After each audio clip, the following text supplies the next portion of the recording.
Hello students and welcome back to the online studies. In today's session, you are going to study about your subject social science, standard 8, chapter number 6, effect of British rule in India part 1. We will study what are the effect when the Britishers were there in India. So, first there is a question for you. Have you ever thought that why do people revolt? In other words, why do people migrate from one place to another? Have you ever think that the native place of people may be differ from which they are staying now? Let's understand that why, because when the need of people are not satisfied and people face economic crisis, they revolve. So this is the reason why people revolt or migrate, because one of the major reason is they face the economic crisis. That means they face the lack of money, lack of job opportunity, and etc. So these are the major point why people revolt. In our country also, during the British rule, the condition of the people was very bad and result in a revolt. यही same चीज है in the time period when Britishers were there in India. At that time also the condition of people was very bad who are living in India, and at last, as a result of it, the revolt came. And we all know about this revolt very effectively. India was economic prosperous till the 18th century. We all know, as we discussed, that India was known as the golden bird, okay, because there were many precious things present in India.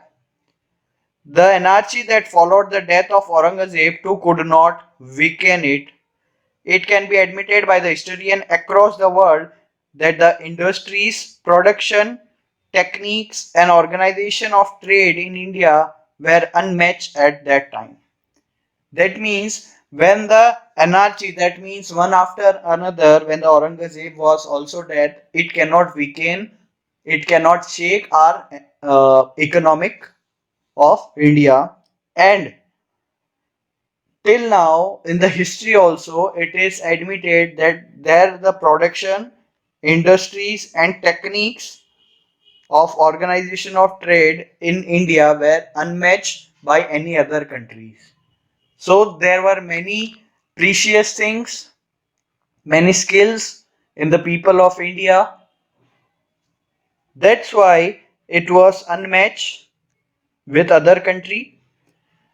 The same country India became poor and bankrupt during the year nearly 200 years of the British rule, और इसी के 18th century के बाद approx 200 साल जब तक Britishers यहाँ रही थी, उस टाइम में यही इंडिया जिसके पास इतना कुछ था प्रोडक्शन करने के लिए, कॉटन, सीड्स और बहुत कुछ, तो जब तक ब्रिटिशर्स यहाँ पे रही थी 200 साल के अंदर इंडिया क्या हो गई, India become poor.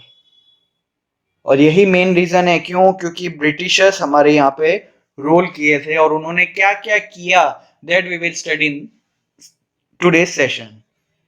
It became the country that supplied raw material to the factories in India and offered a large market for the finished products for the factories in England.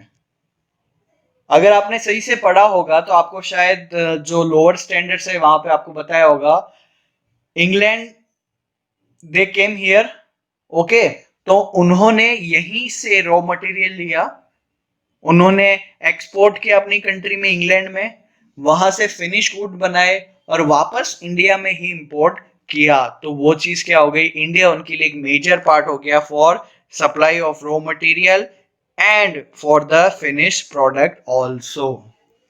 वो यहीं से बनाते थे, sorry raw material यहाँ से provide करते थे और वापस बेचते भी यहीं पे थे at a very high level. So you can think कि उनका माइंड कितना चल रहा था इंडिया को बहुत डाउन करने के लिए. Condition of peace and agriculture during the British rule, वहां पे जो गरीब लोग थे जो एग्रीकल्चर करते थे उनका क्या हाल हुआ जब वो ब्रिटिश रूल में थे. The British got a new opportunity to increase their income after the acquiescing of Diwani rights to collect land revenue of Bengal, Bihar, and Orissa. What happened after many years when the Britishers came in India? They get a new opportunity to increase their income with the help of taking the revenue of land. They are taking, for an example, अगर 100% समझ लीजिए 100 kg अगर rice होता है, ठीक है, किसी के फार्मर अगर कोई 100 kg राइस करता है तो उसमें से 20% जो है, दैट मीन्स 20 kg वो किसको देगा, ब्रिटिशर्स को देगा, या फिर वाइस वर्सा क्या हो सकता है, जो 20% उनका कैश आएगा वो ब्रिटिशर्स को ऐसे रेवेन्यू देना पड़ेगा. तो ये दोनों में से फायदा किसका था, ब्रिटिशर्स का. क्यों, क्योंकि उनका तो वहां पे कुछ इन्वॉल्वमेंट ही नहीं था, सिर्फ इतना था कि वो क्या करेंगे, एडमिनिस्ट्रेशन वहां का संभालते हैं और रेवेन्यू कलेक्ट करते हैं. They started exploiting peasants to earn more revenue. As a result, the peasant became poorer. Many times, the peasant had to sell their jewelry to pay their revenue. And then after एक time ऐसा आया कि Britishers the peasants जो थे उनको exploit करने लगे. They were taking more and more revenue. Okay, as a result what happened, the peasant getting more poorer. ठीक है, वो और गरीब होने लगे. क्यों, क्योंकि ब्रिटिशर्स ने क्या किया, जो लैंड रेवेन्यू था वो और ज्यादा बढ़ाते गए. जैसे फॉर एग्जाम्पल मैंने जैसे बात की कि 20%, अगर 100 kg का 20% ले तो 20 kg, और वो धीरे धीरे बढ़ा है 30, 40, 50, उससे भी और ज्यादा. तो धीरे धीरे क्या हुआ, जो पीजेंट थे, जो एग्रीकल्चर थे, फार्मर थे, उन सबको प्रॉफिट और कम होते गया. एंड एट लास्ट क्या होता था, वो टैक्स पे करने के लिए कभी कभी जो पीजेंट थे उनको अपनी पर्सनल ज्वेलरी भी they have to sell that. That is the main reason. लेकिन ब्रिटिशर्स कभी ये नहीं देखते थे कि उनके वहां पे एग्रीकल्चर हुआ है कि नहीं. ओके, अगर उनका फिक्स रेवेन्यू, अगर उन्होंने फिक्स कर दिया है कि अगर आपको पर मंथ में 50%, और for an example land revenue अगर बात करें तो अगर 50,000 रुपीज पर मंथ आपको कंपलसरी देना है, अगर आपका एग्रीकल्चर हो या ना हो वो कंपलसरी आपको देना है. तो ऐसे केसेस में पीजेंट को अपने जो ज्वेलरी है वो बेचने पड़ते थे. A large number of peasants had to borrow money from the money lenders and consequently fell into a debt trap. अब वही चीज लास्ट में क्या हुआ, जो peasant थे they have to borrow money from the money lenders जो गिरवी रख के पैसा देते हैं. and at last what happened, when the rain fails to fall and later on this peasants become debt trap. मतलब वो और ज्यादा डेप्थ में जाते जाते हैं. Farmer lost their land and agriculture suffered in many regions of India, and this is the main reason why the agriculture become more less in India. क्यों, क्योंकि जब फार्मर डेप्थ नहीं पे कर पा रहे तब उनकी लैंड क्या होती थी, लैंडलॉर्ड है वो ले लेते थे. And the agriculture is suffered at that time or in many regions of India. Moreover, Bengal witnessed a terrible famine in the year 1770 C in which lakhs of people died at the starvation. और वहां पे जो agriculture है वो एकदम कम हो गया. In the year 1770 CE Bengal में फेमाइन आ गया. वहां किसी के पास खाने के लिए फूड भी नहीं था और lakh of people were died at that time. तो ये एक बहुत बड़ी चीज थी. ये नेगेटिव पॉइंट है. In today session we will discuss about the negative point, and in part 2 there is also a part 2 of this chapter. तो उसके अंदर हम अच्छी चीजें भी देखेंगे कि ब्रिटिशर्स जब आए थे तो उन्होंने क्या सही पॉइंट इंडिया के लिए किया था. Governor General Lord Cornwallis enforced Permanent Settlement Act in order to collect revenue. As per this act, company fixed the revenue on an annual basis. The zamindar landlord were given the permanent rights of land and revenue collection. अब धीरे धीरे जब general governor general वहां के change हुए, Lord Cornwallis जब वहां के जनरल बने, तो उन्होंने एक परमानेंट सेटलमेंट एक्ट वहां पे लागू कर दिया. That means they have to pay an total amount for an annual. That means एक ईयर के लिए वो एक अमाउंट पे करेंगे. कौन? Landlord, sorry farmer. और ये काम उन्होंने किनको दे दिया था? जमींदार लैंडलॉर्ड को. क्या चीज के लैंड के जो रेवेन्यू है वो उनको कलेक्ट करना है for years and years. This is how a class of landlord loyal to the company was created. और ऐसे ही जो लैंडलॉर्ड्स है वो और ज्यादा अमीर होते गए. This act also ensured the income of the company. Against these, the peasants who work hard in the hot sun to cultivate the land and grow crops were exploited. और इसी रीजन की वजह से आज भी ये चीज होती है, जो फार्मर है वो एक्सप्लॉइट होते हैं, और जो धूप में काम करके they do farming, but they are exploited now also. Big landlords take the land of farmer as they are unable to pay the debt, and the farmer get more poor, and at the end he dies. This is the main reason. And second thing, due to this, the crops which were grown become more less. Okay. Effects on social life. तो जब Britishers आए थे तो हमारी social life में भी क्या effect आया था वो हम इसमें देखेंगे. Warren Hastings, the person who was given the job of collecting revenue, was known as collector. There was a person named Warren Hastings who was given the job of collecting revenue. Okay, तो उसे क्या नाम से जाने जाते थे? Collector. Collection, revenue की जो कलेक्शन करता है उसे हम क्या बोलेंगे? Collector. He also performed the function of a judge. The British system of administration destroyed our ancient system of self-rule. In this ancient time, every village has a like of a small republic. अब यही चीज क्या हुआ था? When this collector had to perform a function of judge, then this is known as a British system of administration, and due to this it destroyed our ancient system of self rule. What happened कि जब पंचायत होती थी local village में तो वो होना बंद हो गया था. क्यों? क्योंकि वहां पे कलेक्टर जो आए थे वो ही खुद जजमेंट करते थे. और पहले के टाइम पे जैसे अभी बड़े बड़े स्टेट्स हो गए like Gujarat, Maharashtra, Rajasthan, at before एक छोटे छोटे विलेज में भी स्मॉल रिपब्लिक उनको गिनाया जाता था. क्यों? क्योंकि वहां पे उनके खुद के जजमेंटल वो ले सकते थे. Gram Panchayat handled the administration of the entire village. This Panchayat were like backbone of the self-rule in our country. In ancient time, Gram Panchayat were handling all the administration of entire village. Which thing has to be done at which part? It is a part of Gram Panchayat. Okay, and this Panchayat were act like as a backbone of self-rule in our country. मतलब ग्राम पंचायत एक main point था हमारी country की growth के लिए. This institution of local self stood there ground even during the times of foreign invention and the sultanate period, but were destroyed due to administrative policy of Britishers. तो बहुत ही king यहाँ से आए गए, लेकिन फिर भी हमारा जो ग्राम पंचायत का सिस्टम था वो कंटिन्यू रहा. बट इसका भी एक एंड आया. कहाँ पे? जब ब्रिटिशर्स का administrative policy when it is discovered, तो हमारा जो सेल्फ रूल था वो वहां पे खत्म हो गया. The policy of social reform by the company made people feel insecure and suspicious.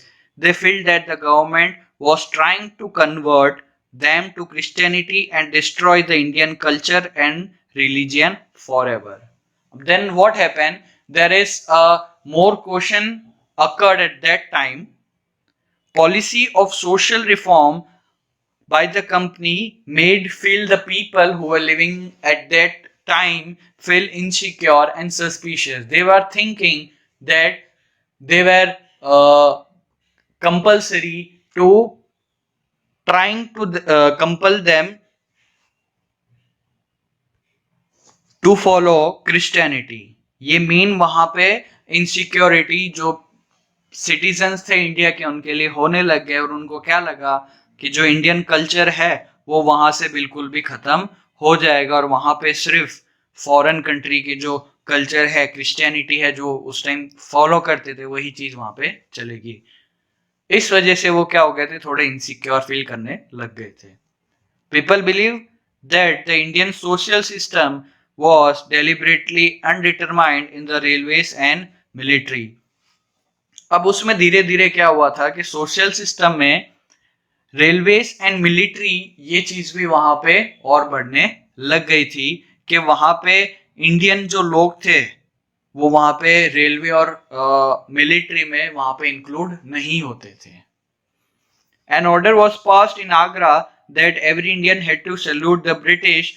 If it was not done, it was considered a crime and was liable for the punishment. और social life में कभी कभी क्या effect हो गया कि जो special person थे, ओके, इंडियंस जिनके पास स्किल्स थी, when they were added to the railways and militaries, तो they were compulsory to salute and Britishers. अगर यहाँ पे रेलवे और मिलिट्री में जाती है तो एक ऑर्डर पास हो गया था आगरा में, जब भी कोई ब्रिटिशर्स उनके वहां से जाए तो they have to salute them, and if they are not doing this thing then it is considered as an crime and they were liable to the punishment.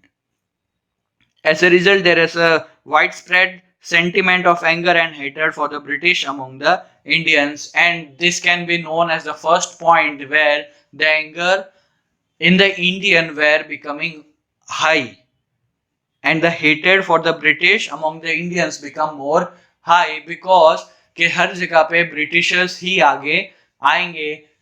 Britishers ने इंडिया को तो, इंडिया के peoples को तो इसके अंदर military के अंदर ऐड कर लिया, लेकिन वो हमेशा फर्स्ट पोजीशन, जो हाईएस्ट पोजीशन है, वो किसको देते हैं, ब्रिटिशर्स को.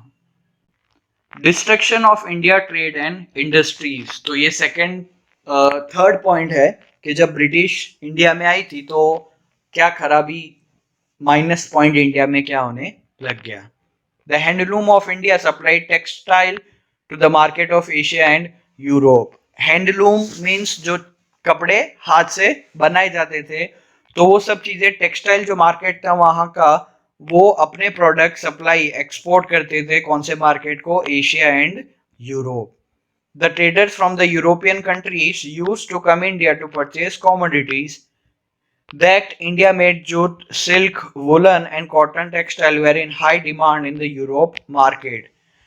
अब उस टाइम क्या हुआ कि जो इंडियन ट्रेडर्स, यूरोपियन जो ट्रेडर्स थे, वो यहाँ पे ये जो कमोडिटीज है परचेज करने आते थे. कौन सी, जूट, सिल्क, वुलन. तो ये सब चीजें यूरोपियन मार्केट जो थी वहां पे उसका क्रेज ज्यादा था. The soft and delicate muslin of Dhaka was world famous, और ये चीज पूरे वर्ल्ड में फेमस थी. Apart from textile commodities such as salt, saltpeter, sugar, etc. were exported in exchange of tremendous amount of bullion, gold and silver, and they were exchanged. पहले के time में currency कुछ फिक्स थी नहीं, तो barter system चलता था. Then after exchange of gold and silver was invented, और ये चीजें धीरे धीरे क्या हो गई, प्रोडक्ट एक्सचेंज होने लग गया है. किसी अमाउंट क्या देते थे वो सामने, gold and silver. The whole scenario changed as the British rule was implemented. ये चीजें जो हमने इसके पहले वाली स्लाइड में पढ़ी, तो वो ब्रिटिश रूल के पहले चलती थी, लेकिन ये पूरा सिनेरियो चेंज हो गया जब ब्रिटिश यहाँ पे रूल करने के लिए आया. The flow of gold and silver got reversed. In the beginning of industrial revolution, the British took 500 crore rupees as per today's standard only from Bengal during the rule. और उस time जो gold and silver directly farmer या फिर producers के पास जाते थे, तो वो वहां पे जाना बंद हो गया when the Britishers came into the rule. और जब इंडस्ट्रियल रिवॉल्यूशन हुआ और उसी टाइम ब्रिटिशर्स ने 500 crore rupees as per today standard वहां से, कहां से, खाली बंगाल से वो वहां से लेके गए थे। Just imagine 500 crore rupees of today, तो कितनी बड़ी अमाउंट थी उस टाइम पे।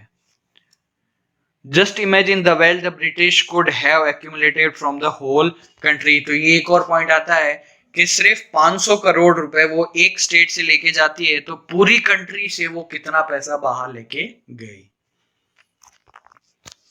Plight of cottage industries in India. When the help of material produced in India and the money collected from India, the business and industries in England prospered. Their mills started processing the cloth coins larger in size in manufactured in England was imported in India without leaving any duty on it, whereas there were taxes about up to 80% on the cloth manufactured in India. As a result, textile made in India become costlier in Indian market itself. अब इसमें सिर्फ इतना बताया गया है कि textile जो हम यहाँ पे प्रोड्यूस करते थे, फॉर एग्जांपल अगर हम कॉटन की बात करें, तो यहाँ से ब्रिटिशर्स क्या करते थे, बहुत ही लोअर कॉस्ट में इंडिया में परचेज करते थे। Then after without any duty they export that in their own country, then they process that, and then after the process good they वापस वो अपने यहाँ पे कंट्री में इंडिया में लाते थे, और इंडिया के ट्रेडर्स को बहुत ही ज्यादा वैल्यू उनको देनी पड़ती थी वो प्रोडक्ट को खरीदने के लिए। ठीक है, तो अल्टीमेटली क्या था, लॉस किसका था, ट्रेडर का। जो टेक्सटाइल पूरे मार्केट में थे, जो फार्मर उसे बनाते थे कॉटन। ठीक है, तो पूरी चीज में सिर्फ लॉस किसका हुआ, इंडिया का। And Britishers always try to increase their own revenue, और इसी पैसों से इंग्लैंड का जो इंडस्ट्रियल एरिया था वो और ज्यादा बढ़ने लग गया।